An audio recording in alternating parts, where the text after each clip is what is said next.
രാഹുലെ ആ എന്താ ഞാനുണ്ടാക്കിയതാ, ഉച്ചയ്ക്ക് കഴിച്ചോ?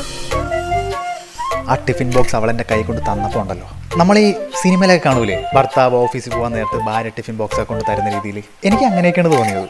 ഇതിങ്ങനെ വരത്തുള്ളൂ എനിക്ക് നേരത്തെ അറിയാം. ഇതൊന്ന് പിടിച്ചേ. ആ, ഒരു സിംഗിളായ ആൺകുട്ടി, ഒരു സിംഗിളായ പെൺകുട്ടി, ഇവർ രണ്ടും കൂടെ റൂമിൽ താമസിക്കുമ്പം ക്ലൈമാക്സ് നമുക്ക് ഊഹിച്ചൂടെ? കൂടുതൽ വെച്ച് താമസിപ്പിക്കാതെ നിനക്കിഷ്ടമാണ് എന്ന് നീ പോയി പറ. അതെങ്ങനെ പോയി പറയൂടാ? നമ്മളൊരു പെൺകുട്ടിയെ കണ്ടെത്തുമ്പം നമുക്ക് ചേരുന്ന ആളാണോ അല്ലയോ എന്നൊക്കെ നമ്മൾ നോക്കണ്ടേ?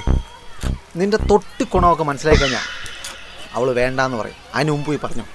അപ്പോൾ പോയി പറയാല്ലേ? അവളിന്നൊരു പാർട്ടിക്ക് വിളിച്ചിട്ടുണ്ട്, ഓണം. ഹായ്, ഇരിക്കുമ്പോ ഇത് രാഹുൽ. ഹലോ. ഹായ്. ഇത് ജോബിൻ, അത് പ്രസാദ്, ഹായ്. പിന്നെ ഇത് വർഷ. ഹായ്. രാഹുൽ എവിടെ വർക്ക് ചെയ്യണേ? കൊച്ചി തന്നെ. ഓ ശരി ശരി. എത്ര വർഷമായി? എടാ മുടി എന്തോ? എത്ര വർഷമായി? ഞാനൊരു 3 വർഷമായി. ഓ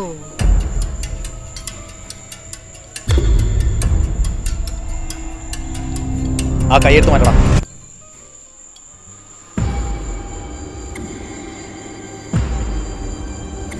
അവക്ക് എന്തെങ്കിലും കുഴപ്പമുണ്ടെങ്കിൽ അവള് പറയട്ടാ. 2 പ്രാവശ്യം കൈ തട്ടി മാറ്റിയിട്ട് മനസ്സിലായില്ലടാ അവൾക്ക് കുഴപ്പമുണ്ടെന്ന്. എന്തിനാടായിരുന്നു കിണിക്കുന്നേ? എടാ രാഹുൽ, നിനക്ക് എന്താ? അങ്ങോട്ട് വന്നേ.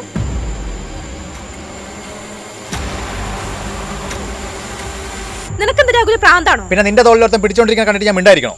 ഇതൊക്കെ ചോദിക്കാൻ നീ ആരാ? എനിക്കറിയാം എന്താ ചെയ്യേണ്ടത്. അതൊന്നും പറഞ്ഞാൽ നിനക്ക് മനസ്സിലാവില്ല. അതെന്താ മനസ്സിലാവാത്ത? എനിക്ക് നിന്നെ ഇഷ്ടമാണ്. ഞാൻ ഇഷ്ടപ്പെടുന്ന പെണ്ണിനെ വേറൊരുത്തം തൊട്ടാ എനിക്ക് നോവും. ഓ, അപ്പോ മോന്റെ റൂട്ട് ഇതാണല്ലേ? ഇതാണ് മനസ്സിലെങ്കിൽ നടക്കില്ല.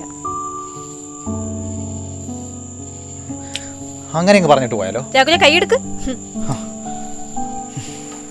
നമ്മുടെ 2 പേരുടെ മൂഡ് ഇപ്പോൾ ശരിയല്ല. നമുക്കതിനെ പറ്റി പിന്നെ സംസാരിക്കാം. പിന്നെ എന്ത് സംസാരിക്കാനാ? എനിക്ക് നിന്നോട് ഒരു ഇഷ്ടമില്ല. അങ്ങനെയല്ലല്ലോ നീ എൻ്റെ അടുത്ത് പെരുമാറിക്കൊണ്ടിരുന്നത്. അല്ല, ഞാൻ എങ്ങനെ പെരുമാറുന്ന നീ പറയുന്നേ? കുറച്ച് ചോറുണ്ടാക്കി തന്നോ? ഇനി നാളെ ഒരു ബിരിയാണി ഉണ്ടാക്കി തന്നെ അവളുടെ പിന്നാലെ പോവല്ലോ.